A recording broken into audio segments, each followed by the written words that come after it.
নমস্কাৰ নিউজৰ বাতৰিলৈ স্বাগতম জনাই ষ্টুডিঅ'ৰ মজিয়াত মহিতপল দাস চাহুকাজিৰ বাতৰি অনুসূচিত জাতি যুৱ ছাত্ৰ পৰিষদৰ উদ্যোগত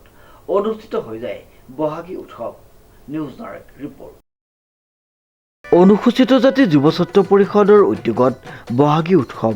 অনুষ্ঠিত কৰা হয় উল্লেখযোগ্য যে মহাপুৰুষ শ্ৰীমন্ত শংকৰদেৱ কলাকৃষ্টি গৱেষণা কেন্দ্ৰত অনুসূচিত জাতি যুৱ ছাত্ৰ পৰিষদৰ যোৰহাট নগৰ সমিতিৰ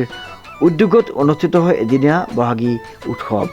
উল্লেখযোগ্য যে উক্ত উৎসৱত মৌকুঁৱৰী আৰু বিহুকুঁৱৰী প্ৰতিযোগিতা লগতে বিহুকুঁৱৰী উচ্চ আৰু নিম্ন শাখাৰ প্ৰতিযোগিতা আৰু সৃষ্টিশীল নৃত্য প্ৰতিযোগিতা অনুষ্ঠিত কৰা হয় উক্ত অনুষ্ঠানটিত যোৰহাটৰ আশে-পাশে থকা অঞ্চলৰ বহুসংখ্যক প্ৰতিযোগীয়ে অংশগ্ৰহণ কৰে অনুষ্ঠানটিৰ মুখ্য অতিথি হিচাপে উপস্থিত থাকে বিশিষ্ট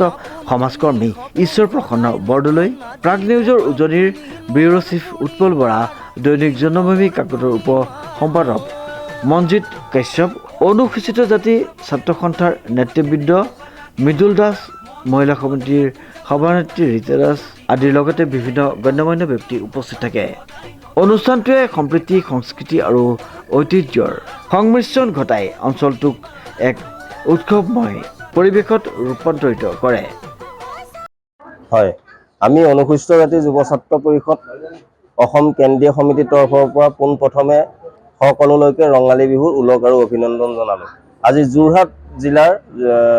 অন্তৰ্গত যোৰহাট নগৰ আঞ্চলিক সমিতিৰ উদ্যোগত আজি বহাগী উৎসৱ 2000 শীৰ্ষক আজি অনুষ্ঠানৰ আয়োজন কৰা হৈছে অনুষ্ঠানৰ পুৱা ভাগতে পতাকা উত্তোলন স্মৃতি তৰ্পণ বন্তি প্ৰজ্বলন বৃক্ষৰোপণ কাৰ্যসূচীৰ পিছতে হুঁচৰি প্ৰতিযোগিতা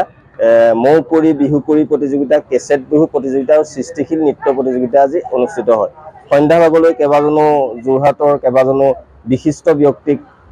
সম্বৰ্ধনা জনোৱা হয় লগতে সকলোকে এটা আহ্বান জনাব বিচাৰিছোঁ যে অসমত এনেদৰেই